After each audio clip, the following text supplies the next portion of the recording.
Hey guys, what's going on? Powell Music, and today I wanted to talk about the Fender. I want to say it's just called the Fender Studio app.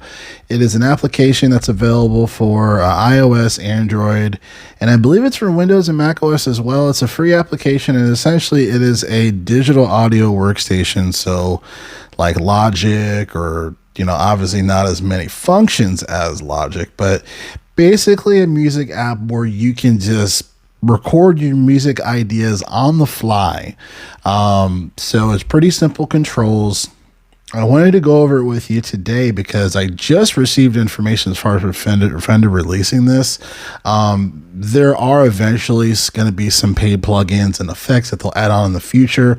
But I think for what it is at the moment, just kind of being a digital sketch pad for a musician, I think it has some pretty interesting offerings. So I want to do a crash course on it just to see, how the latency is within the application. Typically, latency is one of the biggest issues, right, when it comes to mobile apps like this. So I'm going to cut to kind of the setup that I have to discuss it, and then I'm going to have the picture of the actual me going through the application. I'll be screen recording that so you can see what it looks like. We'll do some record tests, play it back, see how it sounds, and we'll go back to the end and see how we like it. So here we go. All right, guys. So this is the app, Fender Studio app here, and I'm recording this through the Mano Caster, the Mano Pro Studio Lite. So as you open the app, it shows this here. So you have 4 buttons here. You have record, jam, new, and open. So it's kind of neat if you do set up the settings for this through the wiggly lines here on the side. You can preset the device for the, if you're using an audio interface, you can preset it before you hit record. So when you hit record, you can just get your idea out, and it'll record it onto their DAW here. The only problem with that is that if you were using if you have an audio interface with two buses, two ports or whatnot, 2 inputs, it doesn't look like there's a setting where you can set that up in this part of the settings. So if Fender is able to have it where you do the audio device setup, if it had an option for track 1, what would you want that to be? Track 2, would you want that to be? It'd be nice to have them set that up. So when you hit record, it does pull it up. Because if I press record right now, it's just going to show, as you can see, my voice. This is a 2-track audio interface here, so it should be showing 2 tracks, or I would like for it to show 2 tracks, but there's no option to set it up before you hit record, which is my point. And that's why you're seeing, the waveforms only and the track only of the first input, so not the instrument input. So we'll stop that, and we're going to delete that track. I'm going to probably just delete this in its entirety. Let's see. Yeah, remove track. So we're going to start from scratch here. And then we're going to have 2 tracks here like we wanted originally. So we're going to have one for guitar. And then we got presets here. We're not going to do any presets as of yet because I'm recording currently, or I'm using the More PE100, which is a mobile portable effects unit, which has amp effects or amp models and effects as well. So we won't do any presets for now. And this is what I would like to see in the side panel before you hit record when you first open the app. Give us the option for this. So we're gonna we'll just do guitar for the first one, but that's going to be Pro Studio Lite 2. Because Lite 2 is going to be the second input, which is the instrument input. So that's what we want there, okay? And then we'll do the vocals for the second one. So we'll select vocals. And then for the input, we're going to do input 1 because that's where my XLR port is, okay? So we're going to select that. And then we just need to arm it. So when we arm it, and when I roll off the volume for my guitar, you get a signal here, but you don't get a signal here because this is in the instrument input set. And then if I engage this, you can see that this is for my vocals. So let's do a record here. We'll arm both of these. Arming both.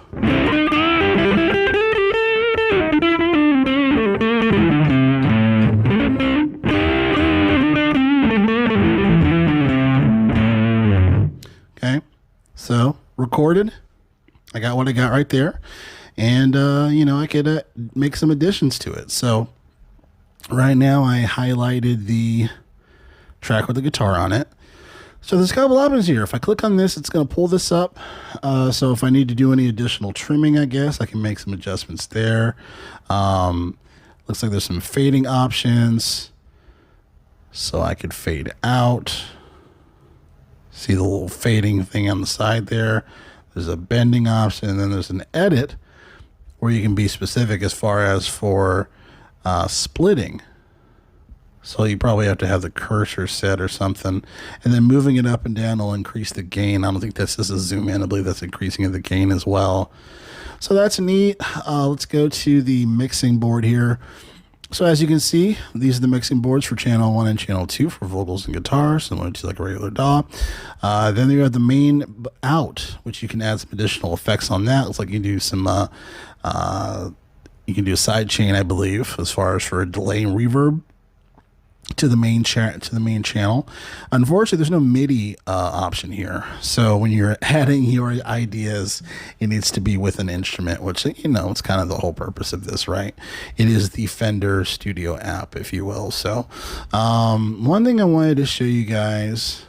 So if you hit the I here, it's going to give you some more options. So you have the guitar track, and this is everything for that particular guitar track, and so you can adjust this through adding effects.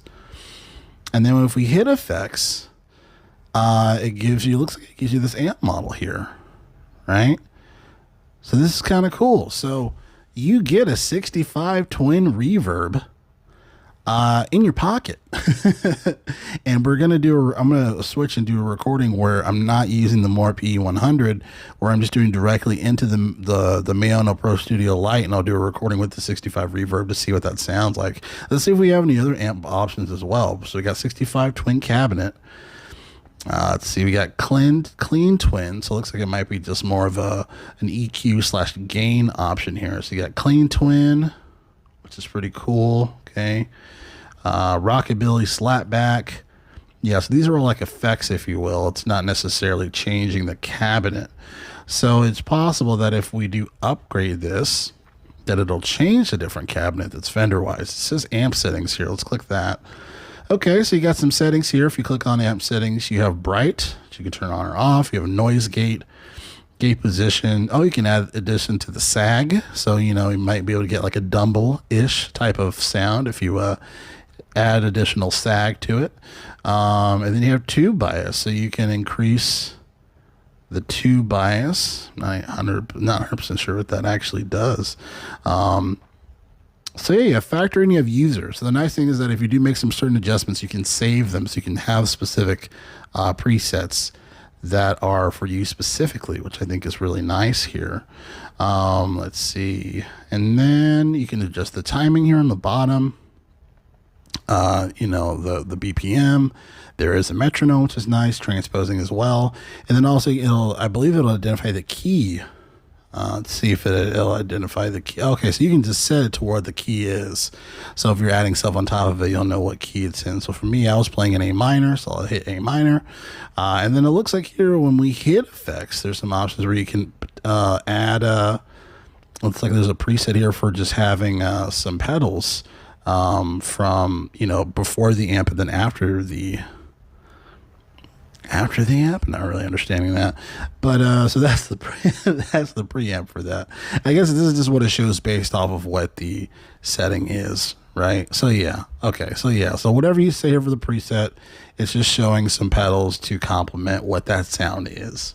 So it would be nice if you could adjust what specific pedals you want to line up with this, which would be pretty cool.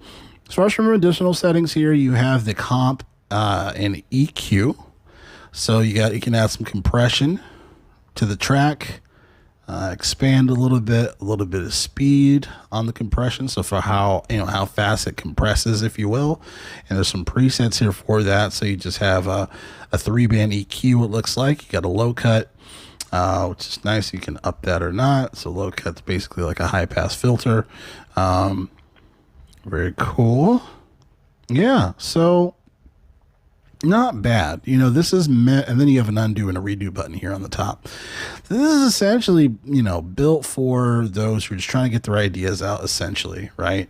And let's see if, say I'm done with this track. Like I did the idea is there. Let's see if there's any exporting options here. So we have import file, which we don't need to do. Okay, you have export session. Okay, so you can do export session. You just name it, action, share where you want to share it. Audio mix down, which is nice. Oh, you can export a loop. That's kind of cool. And then you can change the bit. Oh, wow, you can have up to 64-bit float. Oh, that's crazy. So you know, change the bit on here. 8-bit is kind of interesting. That's kind of an interesting option there. So maybe if you're using any type of, sampling machine, if you want to add an idea, record it here. If you have like an old school sampling machine, you can't record it there. It might be an option to record it here. That's kind of cool, actually.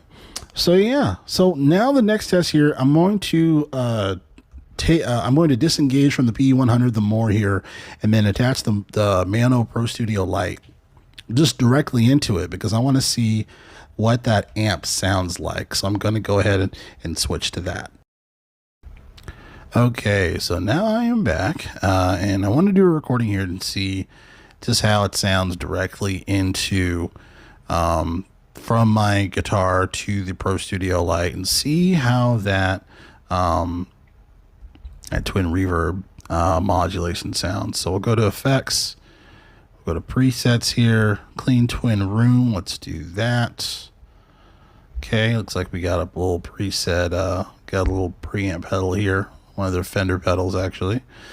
We can add some compression and see if it actually, I don't know if I can actually hear that compression before and after I'm recording or as I'm recording.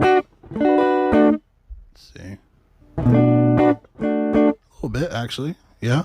Okay, I think I can hear that. Mix, so we can throw some reverb here in the mix. I can't hear it though. I think before I record, I can't hear the reverb. So that's something that's after. So as you're recording, it seems like you can't really hear those type of effects. So, but let's record. Let's do recordings to see how that sounds in general.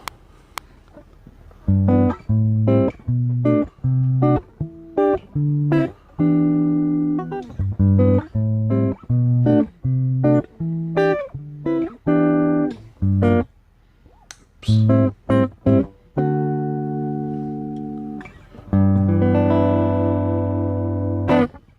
Okay, so let's run that back, see how it sounds.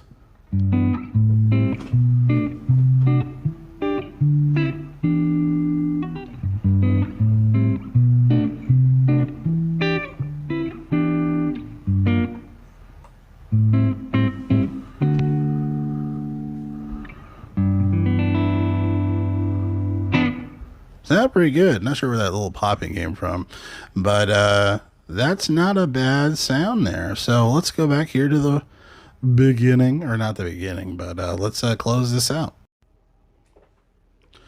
Alrighty, guys. So after reviewing it, I think the app is pretty decent. I think if you're just trying to get your ideas out, if you're in a hotel or whatever the case may be, or if you just need to record something, so, man, I need to get this idea out of my head, even if you're in like a studio and you just want to use that record button just to record to your phone, which is probably why that button is there in the first place, just to get it down, and you can mess with it with some of the effects in the amp.